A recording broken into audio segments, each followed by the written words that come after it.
Bine v-am găsit, dragii mei din Zodia Taur, oriunde v-ați afla. Bine ați venit tuturor pe canalul meu Tarot Flor de Loto, numele meu este Nina și ca de obicei mă bucur să vă am alături la fiecare lectură, atât pe dragii mei abonați, cum de asemenea și pe cei care poate sunteți pentru prima oară aici pe canal. Azi voi face o lectură generală pentru luna aprilie a acestui an 2025, așa că toți cei care aveți Soare, Lună, Venus, Ascendentul în Zodia Taur, atunci această lectură este de asemenea și pentru voi. Desigur, dragii mei, un lucru important de care vă rog de fiecare dată să țineți cont și anume faptul că voi vă construiți propriul viitor.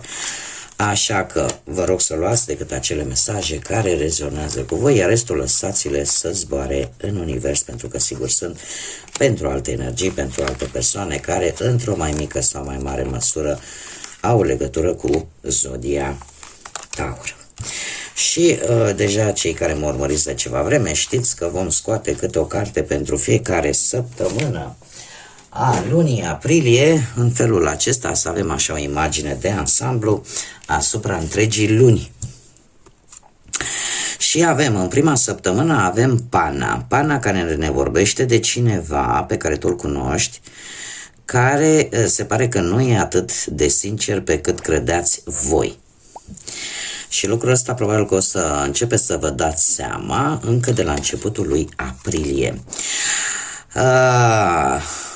A doua săptămână din aprilie ne vorbește de un scaun gol. Un scaun gol, se pare că cineva va pleca din viața voastră. E posibil, poate chiar această persoană pe care voi o veți descoperi că nu este sinceră, că nu mai puteți probabil avea încredere în respectiva persoană, sau pur și simplu în a doua săptămână cineva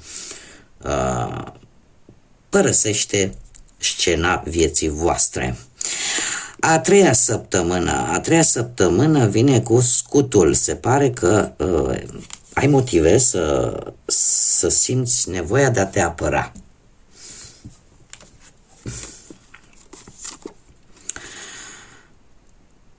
Dar această nevoie de apărare și această apărare vine din partea unui amică, unei persoane foarte puternice, care chiar îți va oferi această protecție de care tu vei avea nevoie. Haideți să vedem ce ne spune și tarotul. Și începem cu, desigur, așa cum am obișnuit, dragii mei din Taur, începem cu viața profesională. Haideți să vedem ce vine pentru dragii mei din Taur pe plan profesional, financiar, sentimental.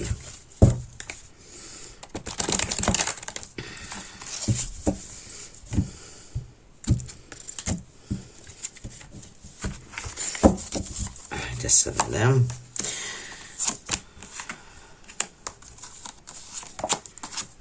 Dragii mei dragi, pe plan profesional avem un nou de bâte care îmi vorbește de cineva care se pare că ți-a urmărit de aproape, nu știu, poate ți-a vrut postul, poate ți-a vrut jobul, poate cineva care cumva ți-a adus niște piedici în rezolvarea unei situații care este relaționată cu munca.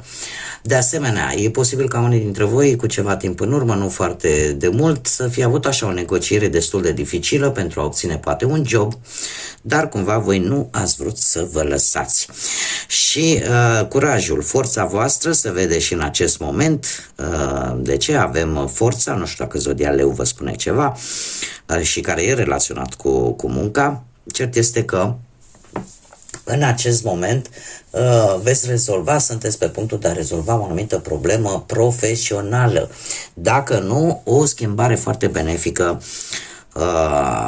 a venit în viața voastră la nivelul muncii, da? Ceea ce ține de muncă. Nu știu, ori că ați comunicat mai bine, ori că ați reușit să îmblânziți șeful, ceva s-a întâmplat și se rezolvă o problemă. Aprilie vine cu generozitate. Acest 6 de monede vine și îmi spune că îmbunătățiri vor fi pe planul profesional.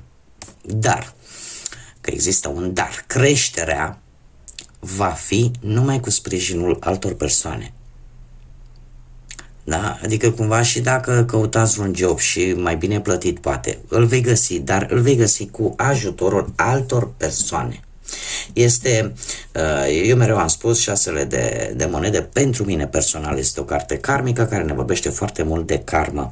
Dacă voi la un moment dat, de-a lungul vieții voastre, ați ajutat persoane la nevoie, voi la rândul vostru veți primi același ajutor, chiar dacă nu de la persoanele pe care voi le-ați ajutat în trecut. Este acea mână care spală pe cealaltă. Haideți să vedem cu bănuții cum stați, dragii mei. Și aici aș mai avea ceva de spus. Această karmă, voi nu așteptați să vă ajute persoanele pe care voi le-ați ajutat. Da? Am și spus, am și precizat. Da? Tocmai de aceea spun că este o carte karmică, pentru că e posibil ca voi să așteptați să vă ajute cineva cu ceva relaționat cu munca, persoane pe care voi le-ați ajutat. Nu, această karmă o să vină tocmai de la persoane la care vă așteptați mai puțin. Dar o să vină. Cu bănuții.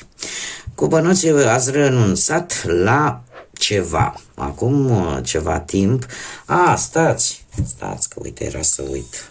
Dragii mei, din punct de vedere profesional, data de 4, 7 și 14 e posibil să aibă o semnificație importantă pentru voi, da? 4, 7 și 14. Bun, revenind la partea financiară. Partea financiară, dragii mei, se pare că voi ați fi, nu știu, cu ceva timp în urmă v-ați asumat un risc. Nu știu, ori ați făcut un împrumut, v-ați luat vreun credit, ceva, dar nu ați vrut să implicați parcă pe nimeni. Ați vrut să fie un risc asumat doar pe bănuții voștri, nu ați vrut voi așa să mai băgați pe nimeni în această situație. Iar în prezent se pare că aveți o puternică voință în ceea ce privește ori o anumită situație financiară, ori recuperați cumva ori vreo veche datorie, ori vă vin niște bani din exterior, vin niște câștiguri. Niște câștiguri neașteptate care vă aduce o reușită sau vă face să fiți mai determinați.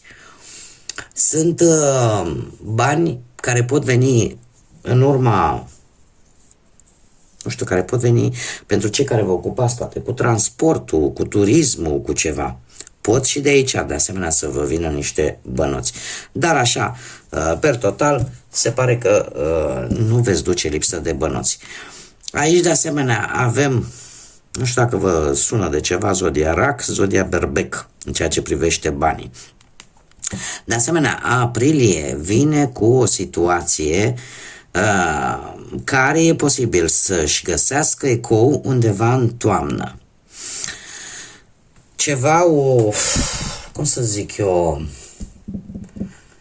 nu știu, ori că e vorba de vreo moștenire, ori că vreo reușită financiară sau vreun proces legal, dar care cumva își va găsi răspunsul, e legat de bani oricum, undeva în toamnă. Haideți să vedem. Pe plan sentimental. Pe plan sentimental, prima dată, pentru cei care sunteți deja într-o pereche. Dragii mei,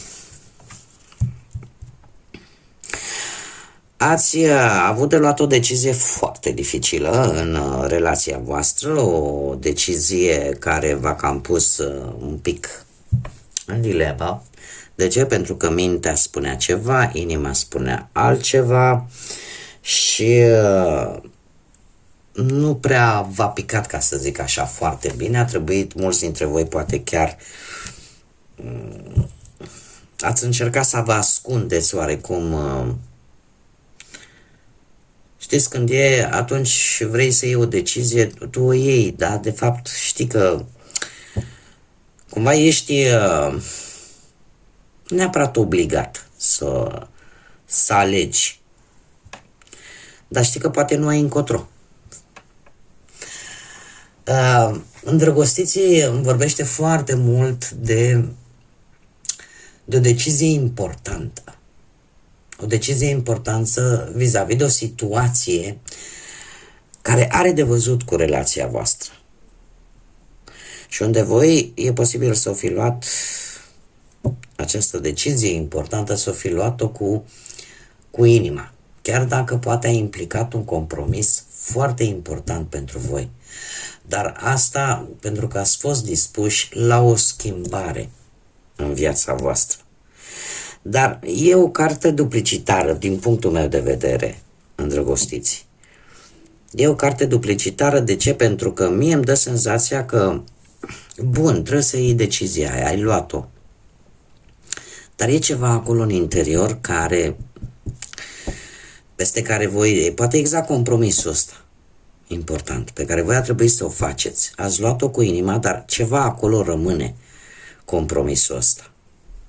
Nu știu dacă am reușit să mă fac înțeleasă. E ceva aici peste care voi, în mod normal, poate n-ați fi trecut. Cred că aici este, de fapt, explicația, da? Dar haideți că e bine, o iau și asta e. Accept și acest lucru. În prezent avem un 8 de bâte care îmi vorbește de o schimbare pozitivă în viața voastră, o comunicare foarte bună. Unii dintre voi ar spune că e posibil să fiți la distanță, unii de ceilalți, și e posibil, dacă există ceva lucru de rezolvat, să știți că depinde de voi și de cum acționați voi. Așa că nu așteptați, puneți-vă în mișcare și pentru unii dintre voi e posibil să vorbim și de niște relații foarte rapide care nu au viitor. Sau, care pot avea viitor sau nu. Acum, fiecare adaptează, dar eu dau variantele. Dar, în general, pentru cei care sunteți într-o relație, se pare că comunicarea este una destul de fluentă, destul de rapidă, destul de bună și o schimbare care aduce o schimbare pozitivă în relația voastră. De asemenea, aprilie vine și cu un pic de, nostalgia trecutului pentru unii dintre voi. Și aș spune că de-a lungul lui aprilie mulți dintre voi veți face așa câte o vizită mental în trecut, nu știu, o să simțiți nevoia să vă uitați pe fotografii, să ascultați anumite melodii sau să vizitați chiar anumite locuri, depinde de fiecare unde se află. Cert este că nostalgia asta a trecutului o să vă cam tulbure un pic în ceea ce privește relația, pentru că va fi ceva de natură sentimentală. Șasele de cupe totuși vine și spune: nu trebuie să rămâi blocat în trecut, trebuie să te reorientezi către viitor, iar eu aș zice că reîntoarcerea în trecut și reîntoarcerea la anumite locuri, la anumite persoane, e posibil, adică sunt bune, dar pentru o perioadă foarte scurtă. Nu vă lăsați purtați totuși de această nostalgie pe o perioadă lungă de timp. Pentru că voi sunteți un semn de pământ, da? Și voi trebuie să rămâneți ancorați aici pe pământ. Mergem mai departe. Haideți să vedem cei care sunt singuri. Cei care sunteți singuri, ei, dragilor, tocmai ce ați aflat un adevăr. Tocmai ce ați aflat niște informații care v-au deschis mintea atât de puternic, încât în acest moment vedeți lucrurile foarte, foarte clar. Asta ce înseamnă? Înseamnă că ori dintre voi, chiar și în acest moment, totuși traversați o perioadă în care nu prea știți voi exact poate cum să procedați, ce să faceți în ceea ce privește viața voastră sentimentală. De ce? Pentru că ați avut probabil încredere sau sunteți în acest moment într-o comunicare cu o persoană nouă, o persoană recentă. Și e posibil să intuiți că ceva nu e în regulă cu această persoană. Iar lucrul ăsta vă cam mănâncă nopțile și nu vă lasă să dormiți și vă faceți tot felul de gânduri și vă faceți tot felul de idei. De ce? Pentru că e vorba de încredere. Nu știți dacă puteți avea încredere în persoana asta sau nu. Și este perfect normal să gândiți așa, pentru că nu, încrederea se câștigă în timp și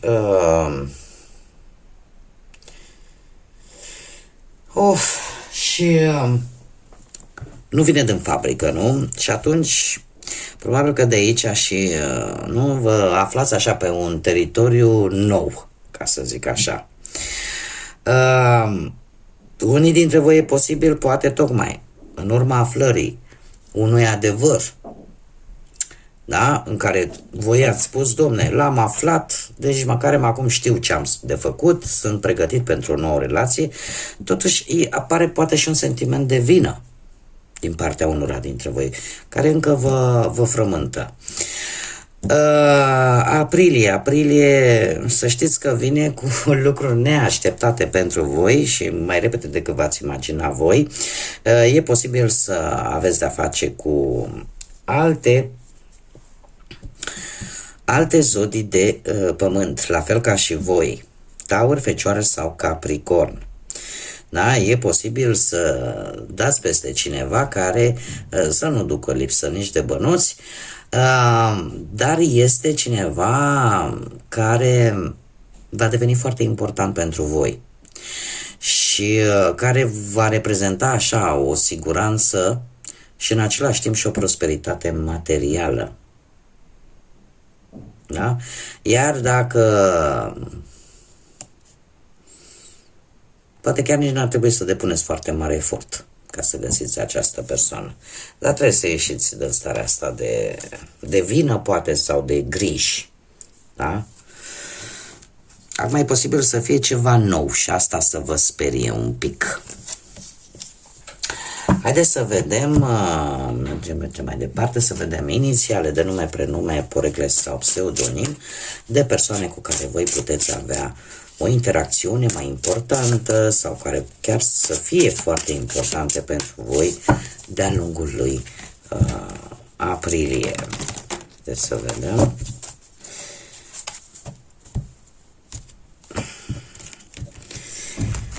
Inițiale de nume, prenume, pseudonim sau porecle. Și avem litera Q, litera Z,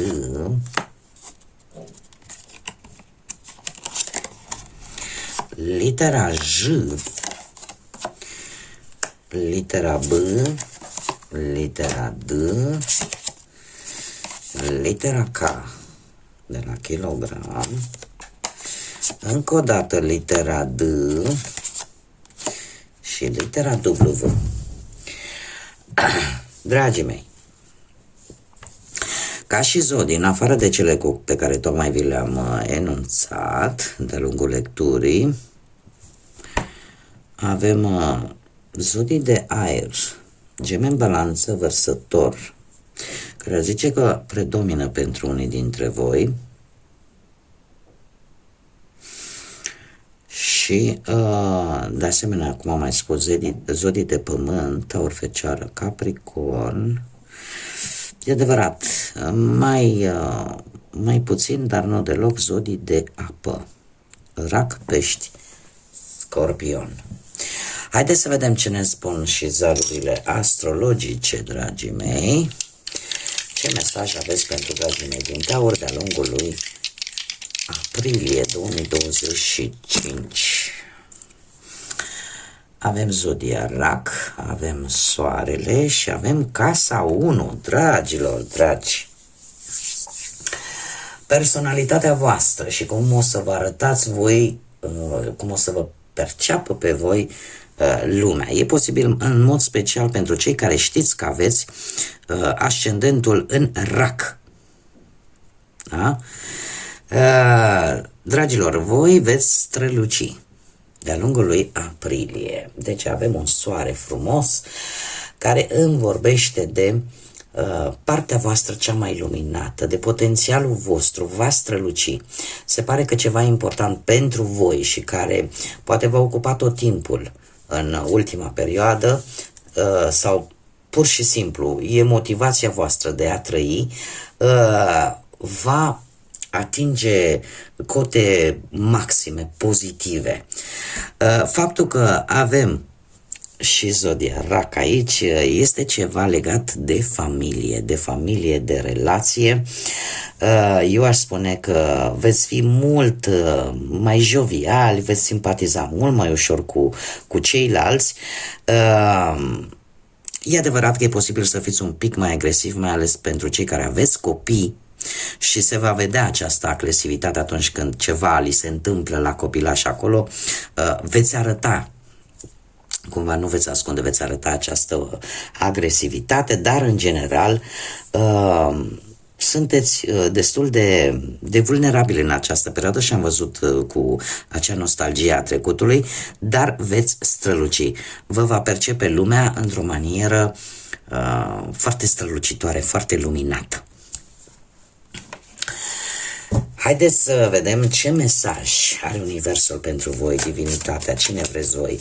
Un mesaj important pentru dragii mei din Taur, pentru luna aprilie. Un mesaj, te rog. Și avem exact ce vă spuneam. Lasă trecutul în urmă și odată cu el toate temerile și toate îndoielile. Chiar dacă în acest moment te simți un pic inconfortabil, toate aceste, încet, toate aceste anxietăți se vor termina și ceea ce urmează, sau anxietatea că nu știi ce va urma, toate aceste lucruri se vor termina și iar asta te va ajuta. Faptul că tu trebuie să lași în urmă ceea ce trebuie să rămână în urmă, te va ajuta să trăiești în primul rând prezentul, aceste momente pe care trăiești acum. Se pare că rugăciunile tale recente au fost auzite, așa că s-a început deja să se lucreze la ele. Da, este, să zic așa, un mod mai pecuniar așa de a vorbi Universul cu voi, dragilor. Ce este cel mai important? Faptul că trebuie să lăsați ce e în trecut, trebuie să rămână în trecut. Da, putem fi nostalgici pentru o scurtă perioadă de timp, dar nu trebuie să rămânem blocați acolo, pentru că ce a fost a fost. Trebuie să trăim prezentul, să luăm atitudine în funcție de ce trăim acum și în acest moment. Nu vă lăsați pradă grijilor și preocupărilor care vin în fiecare zi și care și eu știu că sunt importante la un moment dat, dar nu vă lăsați influențați de toate aceste lucruri în așa fel încât, cum să zic eu, odată ce ai lăsat trecutul în urmă, chiar poți să fii atent la ce se întâmplă în acest moment, iar cei care sunt sigură că au cerut cerului, divinității, anumite lucruri, se pare că se lucrează la aceste lucruri. Acum, dragilor, știu că luna aprilie nu este doar o lună, este o lună importantă. De ce? În primul rând avem Sfintele Sărbători Pascale, atât pentru cei din religia ortodoxă, cum de asemenea și pentru cei din religia catolică.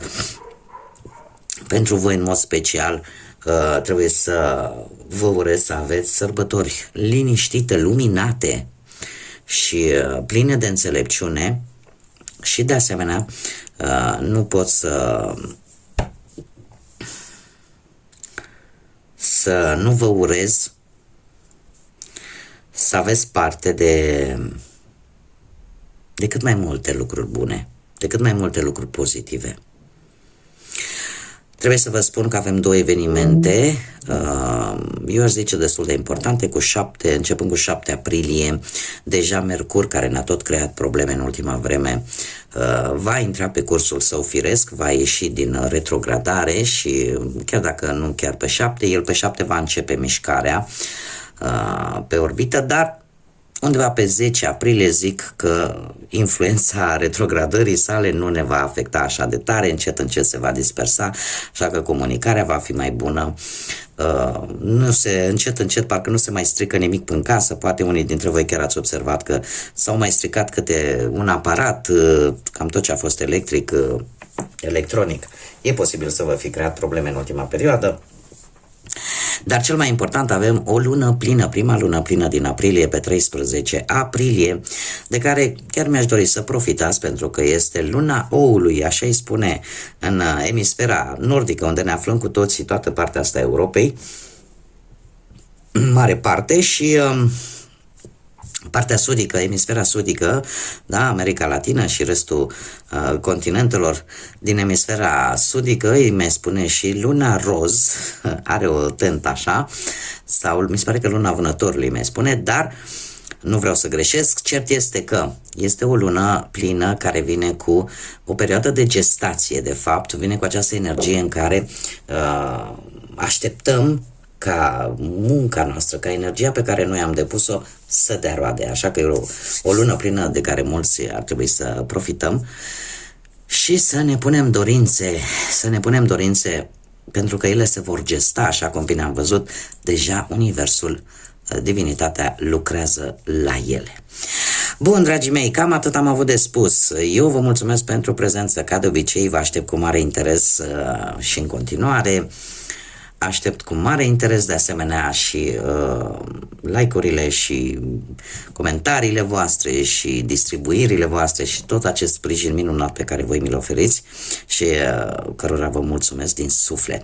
Până data viitoare, când ne vom reîntâlni la o nouă lectură, numai bine vă doresc o sfântă săptămână pascală cât mai liniștită, cât mai plină de bucurie și de lumină în suflete și în gânduri. Până la următoarea lectură, să fiți iubiți, dragilor!